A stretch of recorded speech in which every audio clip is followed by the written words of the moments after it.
Okay.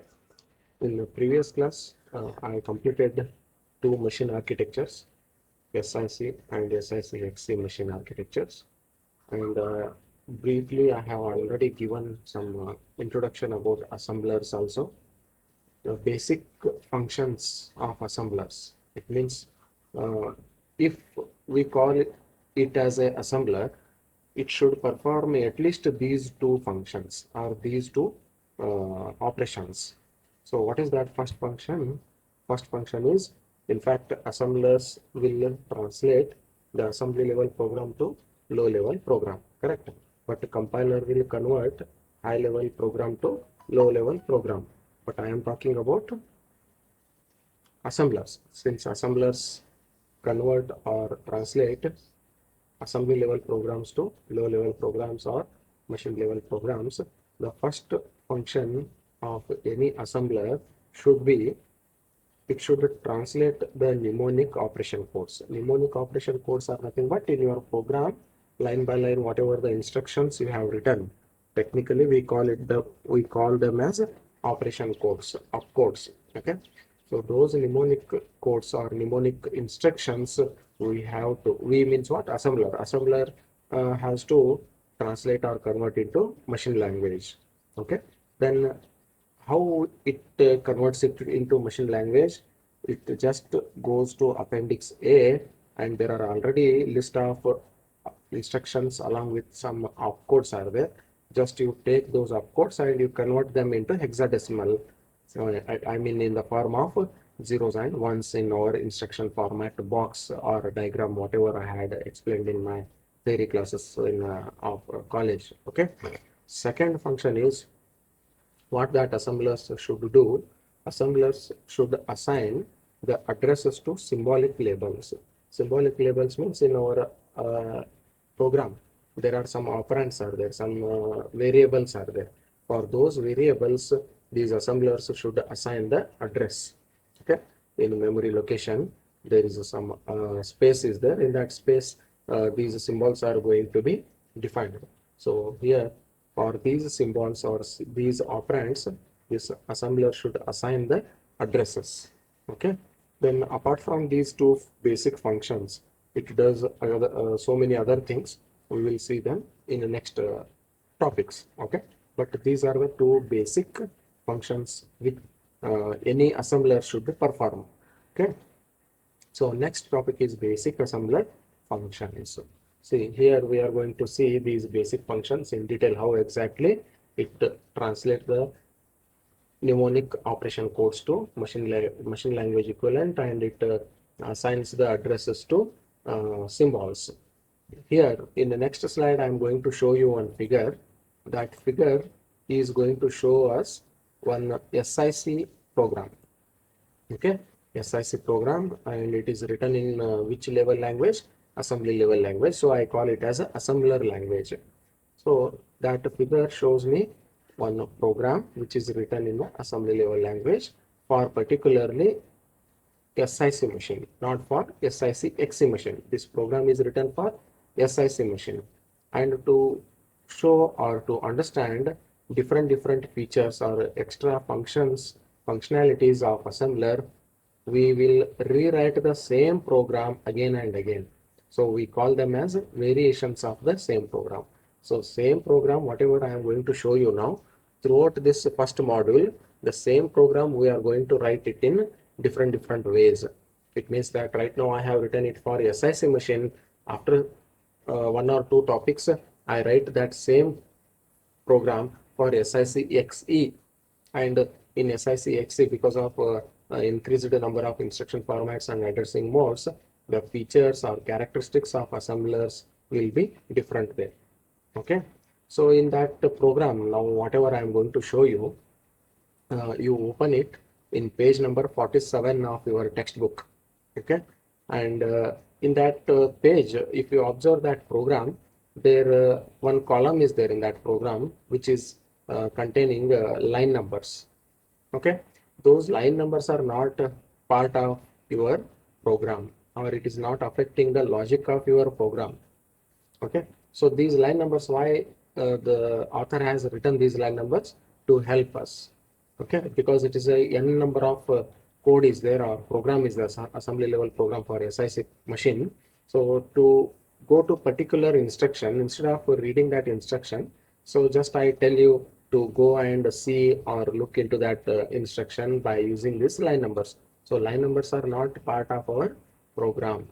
Okay, so line numbers are just used to relate the parts of our different versions of our program. That's all. Don't worry about line numbers more here. Okay. Then mnemonic instructions in that program, whatever we have written. So those all instructions are already listed in Appendix A in alphabetical order. And along with those instructions, mnemonic instructions in that Appendix A of your textbook, you will get the opcode of those instructions. That is operation code of that instruction. And along with these operation code or opcode of instruction, you will get its effect or operation also. So for example, LDA, what it does, it moves the data from memory to register. STA, what it does, STA moves the data from register A to memory. Okay, like this, for each and every instruction they have given how it works and what it does. In that Appendix A, you will get a clear idea. And if you want to see that Appendix A, if you observe it carefully, you will also get there the which instruction format it uses. Because in SIC XE, I have explained 4 instruction formats. Okay, which instruction can be solved or converted into machine language using which instruction. Okay, so which instruction format, first instruction format, for format 2 or format 3 or format 4, which format I should use for this instruction, that also they have given in the Appendix A. Okay, a complete data handbook they have given in Appendix A. If you want, you observe it in your textbook. Then one more important point I already told you in my theory class. So whenever in your instruction, the first column will be opcode and second column usually we call it as a operand. And if that operand is suffixed, it means after the operand, if there is a capital X with the comma, okay, comma X, something, it looks like this in your instruction. Operand, if it looks like this, after operand, if you are seeing or looking into comma X, then you should understand that it is using indexed addressing mode, and the small letter X bit will be, flag bit will be 1. Okay, so indexed addressing is indicated by adding the modifier. This comma X, we technically call it as modifier. Remember this word modifier, comma X, wherever it looks, so you easily understand, you should directly understand that it is in indexed addressing mode. Okay, indexed addressing mode, and because of that only flag bit small letter X value will become 1. Okay, so if you want, you can observe line number 160 in that program. Line number 160 in that program, which is in page number 47, you can see there the operand is buffer comma X. So that comma X is a modifier. So that instruction, whatever it is, STCH or something is there, that instruction is using indexed addressing. Okay, then in our program, in that program, whatever the lines are there which are beginning with the dot, those all lines are nothing but they are comment lines. In C program /* we use, or double slash we use, and in Python we use hash. Some different programming languages are using different notations to indicate a comment lines. Okay, so here also dot is nothing but the lines which are beginning with the dot are comment lines. Clear? So before going to that program, let me to explain some assembler directives. 6 assembler directives are there right now in this stage. I am going to explain you 6 assembler directives. In the next topics, again, I explain some 3 to 4 assembler directives. Totally, there are some 8 or 9 assembler directives are there. I will discuss about them later.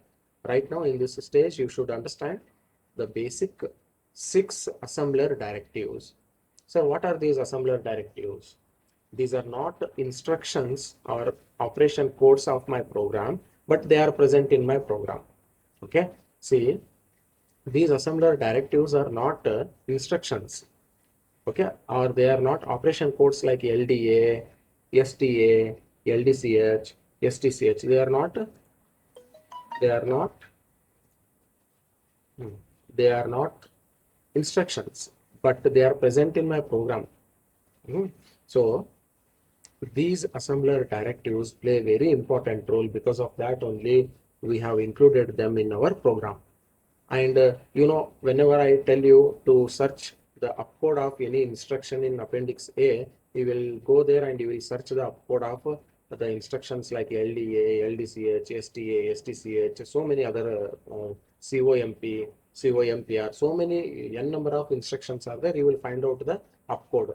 So finding the opcode means what? You are translating that instruction into machine language or machine equivalent. And again, that opcode should be translated into zeros and ones, which is hexadecimal. Okay. But these 6 assembler directives are there, no? Start, end, byte, word, reserve byte, reserve word. These 6 assembler directives we are not going to find in that Appendix A. We don't find them in Appendix A. So they are not instructions.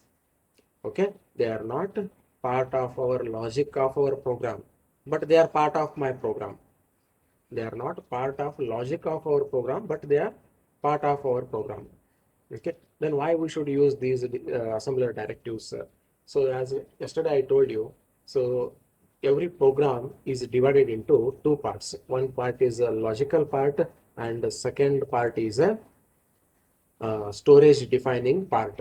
Storage defining part means there we are going to declare or we are going to define some variables.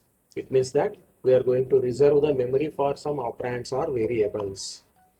So to reserve those memories, we use these assembler directives.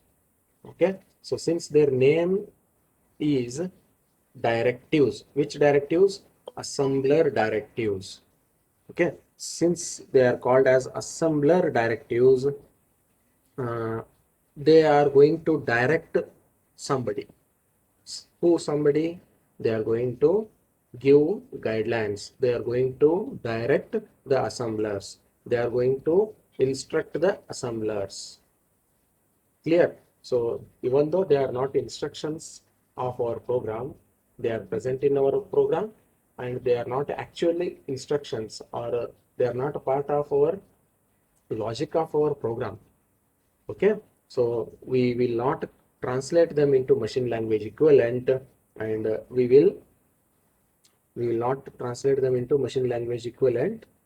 Okay, but these assembler directives will give guidelines to our assembler. In what type of guidelines they are giving us? So they are telling to assembler to reserve the memory for some operands. Amount of memory, how much I have to reserve for this variable, everything they are going to tell us. Clear? So in your exam, it may be asked what are the assembler directives in SIC and SICXC machine. Okay. So here 6 assembler directives are there, and these assembler directives are also called as, alternative word is assembler statements. Assembler directives or assembler statements, or else they are also called as pseudo instructions. All 3 names are same: assembler directives, assembler statements, and pseudo instructions. All are same. They are not part of a logic of our program, but they are part of my program, which are playing very, very important role to reserve the memory for operands or variables. Okay. In that first assembler directive is a start, capital letter START, start. What it does, what it indicates, what it tells to assembler, what guidelines it gives to assembler, what it gives, it tells us, or it tells to assembler that specify name and starting memory address of the program. So wherever you look into this start in your program, there you will definitely see name of that program. So in our C program also, we write a comment line before starting a program to type, no? So for what purpose this program we are writing something, some heading we write in a comment line. Similarly here, the name of program, okay? Or you can consider it as a file name of a program also. For what purpose you are writing the program. So in short, we will give a one word of name to that program name, okay? So this start assembler directive will be containing a program name. Along with the program name, starting address of that program also it contains. It shows us starting address, starting memory address of that program, because in program n number of instructions are there, lines are there, line by line, okay? So first instruction, first executable instruction is in which address, where it is stored in a memory. So that address it will show. Okay, from that address onwards, next instructions will be keep on storing in the continuously in that memory. So this first line of your program, first instruction of your program is stored or saved in some memory address. That address also will be displayed along with this directive, assembler directive start. It indicates the name of the program and address of the program, starting address of the program. And next assembler directive is end. So this end will indicate it is a end of the source program or your source code. In assembly program, assembly level language, whatever the program you are writing for SIC and SICXE machines, so there after end, it indicates, this end indicates it is the end of the program. So obviously start will be in a first line of your program and the end will be in a last line of your program, remember. But along with the start you will you will look into name of the program and starting address of the program. So, but when you look into end, you should understand that this is the end of my program. And along with end, optionally, it is not mandatory, it is not compulsory. Optionally, sometimes you will see the first executable instruction of your program. You know, in first, when you write the program, along with the start, you will write a name of program and address of the program. Immediately next of that start assembler directive, you will start to write your program. Okay, the program is nothing but first instruction you start to write there. One by one, all the instructions you write there. So when you write end assembler directive, it means when you reach end of your program, when you reach your end of your program, when you reach end of your program, there it is not compulsory to write the instruction. Which instruction? The first instruction what you had written in your program at the beginning, that instruction you should write here, so that you clearly indicating that I am going to end this program here, okay, which was started with this instruction. Clear? So but this instruction is not mandatory to write, it is optional. Okay, clear.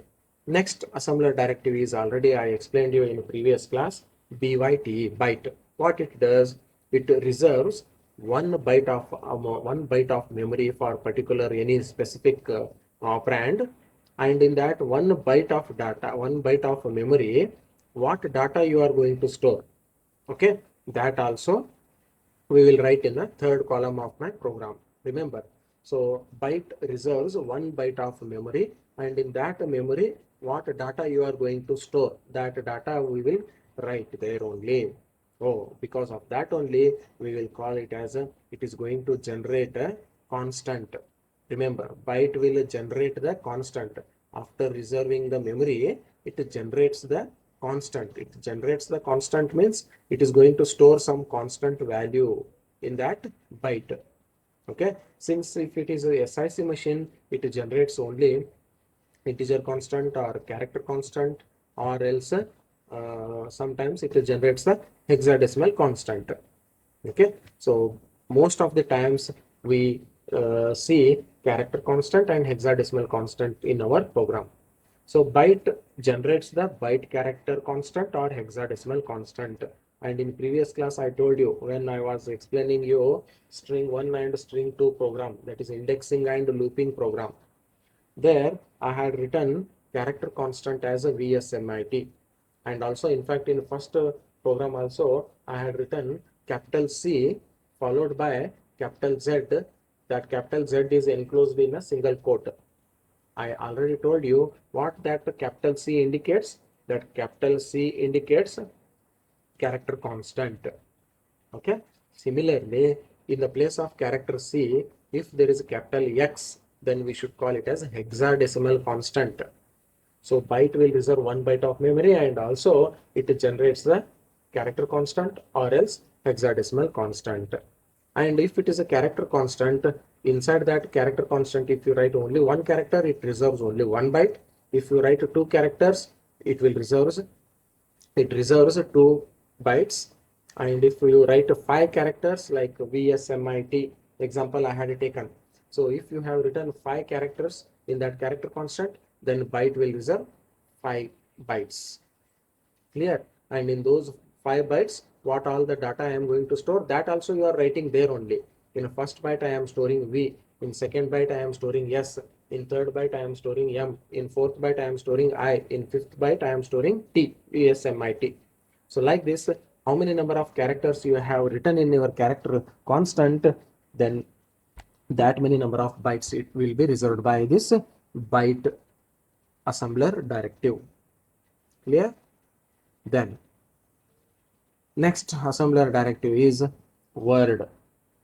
Word also behaves like a byte only. So, but instead of reserving byte, word will reserve one word. And after reserving one word for a particular variable or operand, it generates again constant. Okay. So, since integers in SIC machine are going to store in the form of 24-bit binary numbers. 24 bits are nothing but 3 bytes. 3 bytes is nothing but one word, right? So integers are occupying one word of memory here.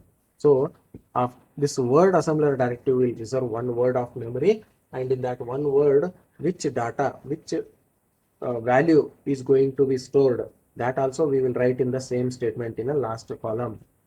Clear? So word will generate a one word integer constant. So this is about 4 assembler directives: start, end, byte, word.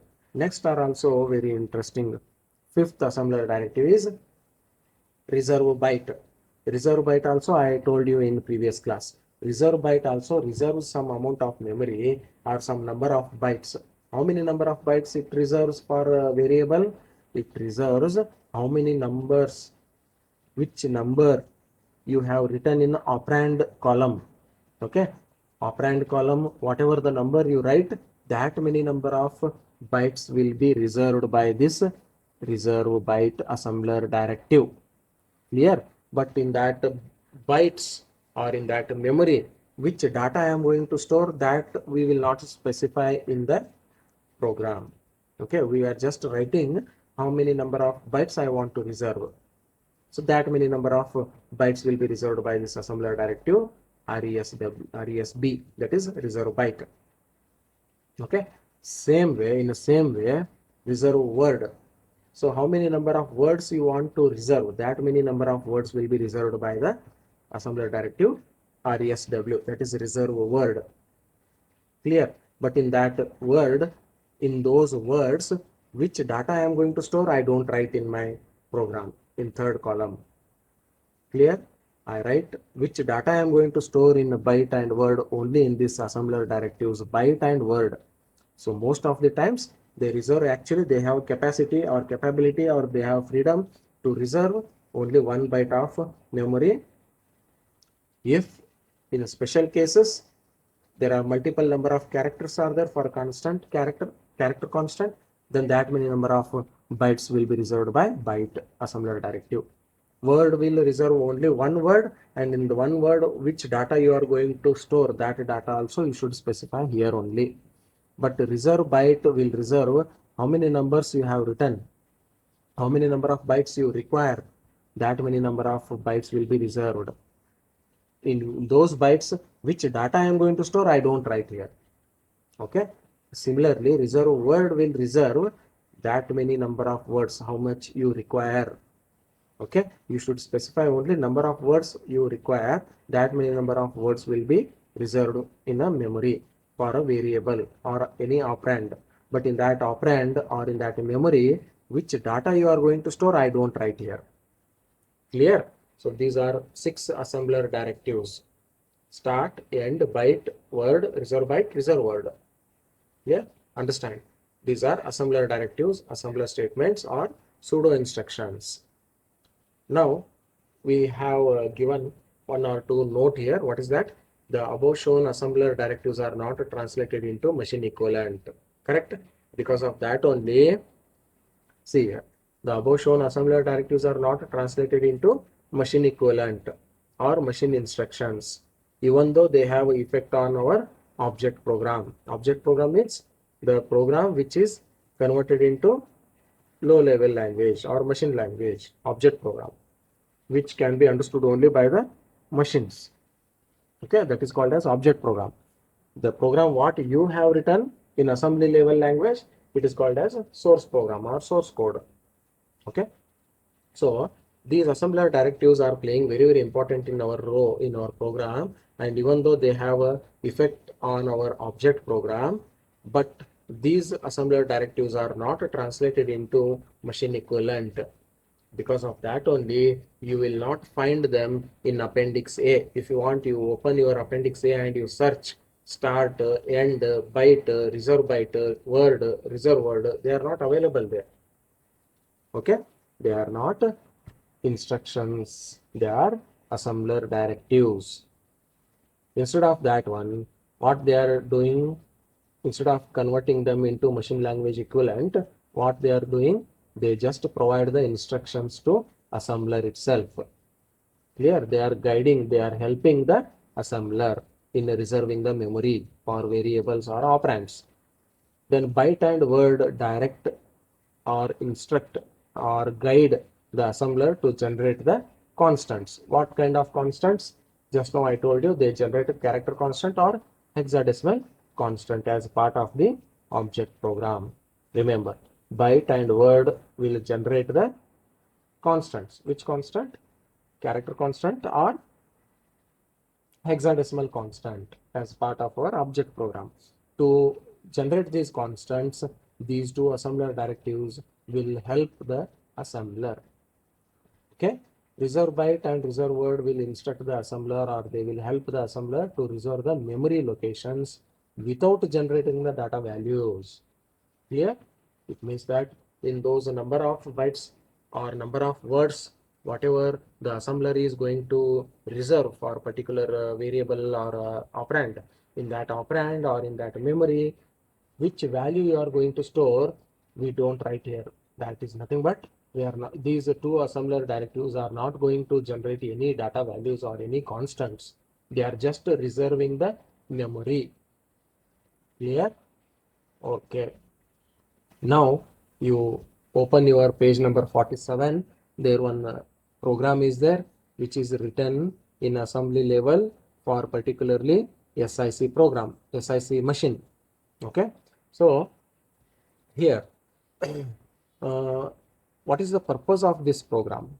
The purpose of this program is to perform read and write operation. Okay, read and write operation, so that is input and output operation. And what we are reading and what we are writing.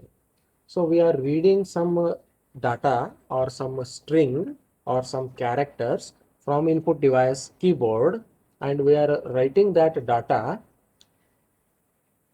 on our output device, that is monitor screen. The simply whenever we type something, immediately it will display on our monitor screen, correct? So here we are inputting the data and we are outputting the data. So for that, to do that same thing, we have written this lengthy program in SIC for SIC machine. Okay, in SIC, to perform input output operation, that is read and write operation, we have written this program. And here we are using one input device, that is keyboard, and we are using one output device, that is monitor screen. And in between this input device and output device, we use one more temporary storage which is called as buffer. Sir, why you are using buffer in between this input device and output device? Because whenever the user is fastly typing, okay, it means that the input device is very much fast. Okay, it is receiving everything whatever the programmer is typing, but the monitor or output device is very slow to display that data whatever the user is typing in a keyboard. So in such kind of situations, okay, it means that there is no synchronization between input device and output device. Input device is very much fast, but output device is very much slow, or else input device is very much slow or output device is very much fast in such type of situations.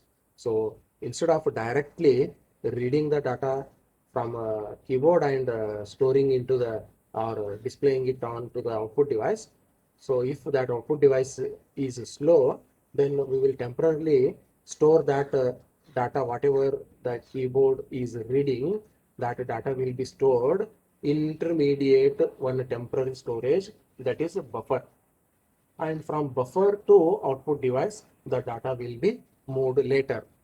Okay, it means the output device will take the data from buffer whenever it is completing the displaying the character by character one by one on a monitor screen. I hope you understood for what purpose I am writing this program. And here, the whatever the data I am telling you, the user types the data from input device and that data will be displayed on monitor screen. That data here, technically, I am calling it as a record. Okay, it is called as a record. So this record, you just assume it as a paragraph. One paragraph is there, and that paragraph is typed by the program. It is going to be typed by the program through the input device. It is nothing but read data operation, and that whatever the user is typing the paragraph, it is continuously displaying on a monitor screen, and that is called as write data operation. Read data operation, write data operation. Okay, and in between this input device and output device, some temporary storage is there, which is called as buffer. And in my program, I am going to uh, type how many number of characters. For example, simply just for example, I have taken 4096 characters. How many characters? 4096 characters. Okay, so if you have 4000 characters, then you will type those 4000 characters, and size of buffer is also 4096 bytes. Okay, why bytes? Because the size of char is 1 byte. One character occupies 1 byte. So suppose my size of buffer is 4096. Okay, and I have only 4000 characters to type, then all 4000 characters will easily occupy the uh, storage in a buffer, because size of that buffer is 4096, which is more than the typed characters. But if you want to type 5000 characters, okay, are you understanding what I am telling? It means that your characters input data is more than the size of buffer, because size of buffer is only 4096 bytes. So the extra 4 characters, whatever, not 4 characters, how much? 4000, 4096 plus 5000, how much, whatever it is, almost more than 400, 904. The extra 904 characters, what you want to type, they will not fit in this buffer. So if you want to type 5 characters, 5000 characters, the buffer reads only first 4096 characters only. Why? Because its capacity itself, it is 4096 bytes. The remaining bytes will be read or written later in a second iteration. Clear? So here, let us start the logic of this program here. In this page, here source program is there. Okay, source code is there, or source statement is there. And this source statement is containing 3 columns. Remember, the main program contains 3 columns. Okay, so for your better understanding purpose, I have written here the words label. First column is called as a label, and second column is called as opcode, and third column is called as operand. And first and last columns are there, no, label and operands. Usually we call them as a symbols. Remember, label and operands are called as symbols. But what about this opcode? Opcode is nothing but it is a mnemonic instructions. This is mnemonic instructions. Clear? These are the mnemonic instructions, and this label and operand is a symbol. Remember these all words what I am telling. Okay, and here last column is there, but it is not a part of logic of your program. It is only for understanding purpose, to understand the logic of our program, which indicates the comment line. Here actually dots are not there, but comment lines they have written here in a separate column. These are comment lines. These are not part of your program. Your program is only this much, these 3 columns. Clear? And here one more column is there, that is line number column. As I already told, it is also not part of your logic of your program. It is it is helping us to go to particular instruction. Suppose if I tell you to go to LDA operation, LDA instruction, you may go to this instruction also, or you may go to this instruction also. To avoid such kind of confusions, instead of telling go to LDA instruction, I can tell you clearly go to line number 20, go to line number 55, like this. Because of that only these line numbers are very, very helpful for us now. Okay, but your actual program is only these 3 columns: label, opcode, and operand. Remember. Clear? Now let us understand this program. So first, as I told you just now, one assembler directive start.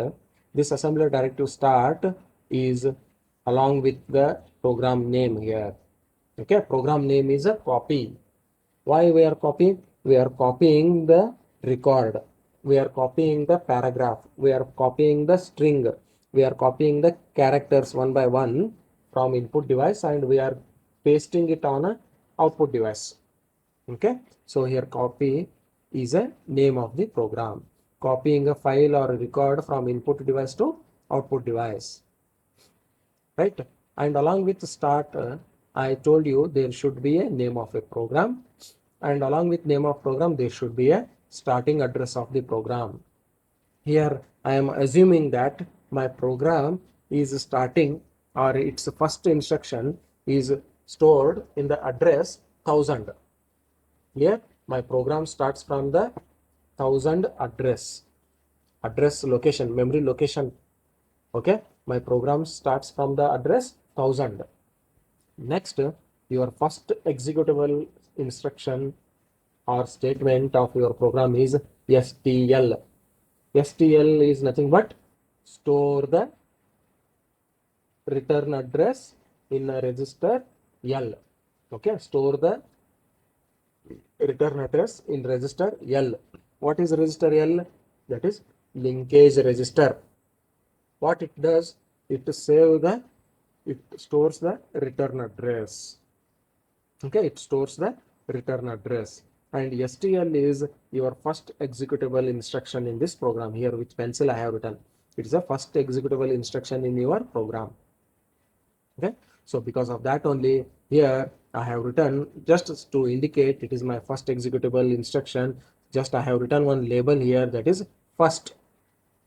Okay, so first label just I have written here to indicate that this is first executable instruction in my program. So here STL, why it is going to store this return address in a linkage register in the first line itself? Because my next immediate statement is JSub, jump to subroutine. Before going to jumping to any other subroutine in my program, it is always a good practice to store the return address in the linkage register. Okay, so now right now the first executable statement is STL. The address of this STL is 1000. Remember, the address of this STL instruction is 1000. It means in the memory location which whose address is 1000, there I have stored this STL instruction. So this 1000 is itself is a return address which is stored in the linkage register L. So now the content of linkage register L is 1000. Remember, the content of linkage register L is 1000. So next immediately I execute one instruction, that is jsub read record. It means jump to the subroutine read record. And here this instruction is inside a loop, and I give a loop name here as a C loop, that is copy loop. Okay, this label C loop is indicating that this is the beginning of the loop. The first instruction in that loop is a jsub. Jump to subroutine. Which subroutine? Read record subroutine. So come to read record subroutine here. Read record is starting here. The label read record is here. It means your read record subroutine starts from here. This is copy routine, this is read record routine, and this is write record routine. So three routines are here, three subroutines are there. First subroutine is like a copy subroutine, and it is acting like your main function in your C program, and read record is acting like a function definition to read the data, and write record is also one more function which is for writing the data. Okay, so you know the main function may call any function definition in your C program. Similarly here, this main function is calling now read record function. After some time, this main function may call write record function also. Are you understanding? So after the execution of this function, we will return some result back to calling function, that is main function in C program. Similarly, same thing we are doing here also. Okay, just first come to this read record subroutine as per the jsub read record. Here, this read record subroutine is to completely read the record from the input device. So here, first instruction is ldx. Okay, ldx. What it does? It is going to load the value 0 in the register X. Actually 0, zero is a variable or operand it is. For this operand, we will go and see in this defining storage defining section 0. Okay, 0 is defined here. And how much amount of memory is reserved for 0? Word. Word means what here? It is going to reserve one word of memory. Okay, in this one word of memory, which data is stored? 0 is stored, integer value 0. So that 0 is loaded into the register X. Now remember, the content of register X is 0. The value of X is 0. Okay, why we are doing this one? To clear the loop counter. Loop counter means even though the X value may be anything because of some increments like X plus plus or something in a previous loop, now I want to reinitialize it to 0. Okay, index value I want to initialize it to 0. So it is better to always keep that X value as 0 before going to start the loop. Okay, then here next instruction is LDA. What it is going to do? It is also going to store the value 0 into the register A. Okay, even though in earlier executions, in earlier instructions, whatever the content may be present in A, I want to remove that content of A and I want to store 0 in register A. So because of that, only to clear the A register to 0, I have loaded that 0 value into this register A. I reinitialize it to, for safer side, I reinitialize it to 0. It means the content of register A is 0 now. So just remember, X is also 0, A is also 0. Okay, so within 5 minutes this meeting will end, and you rejoin the meeting once again with the same link. Okay, so next instruction is TD. TD has one label here, that is R loop. What it is? It means read loop. So to read the data, to read the record, that is a label. Okay, and it is a beginning of loop. So this label is indicating beginning of loop.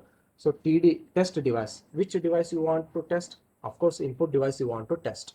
If it is equal, if CC value, condition code value is equal, the device is not ready. So if device is not ready, jump to R loop again. That is, go back and once again test the device, TD input. Again, if it is equal, again go to or jump to read loop, that is R loop. Go back and again test the input device. Like this continuously, we will keep on testing the input device. Once it becomes free, then you will stop executing JEQ and you will directly come to RD. What is RD? Read data. What it is doing? It is taking the data from input device and it is loading that data into the register A. Even though register A is not visible here, A is receiving the data. Earlier, A value was 0. Now it is receiving some data from the input. It may be any alphabet or any character which is typed by the user through the input device. Okay, so that data one by one, all the characters are going to store in the register A. And next, compare, COMP. So compare that content of A with 0. Now the content of A is some character is there.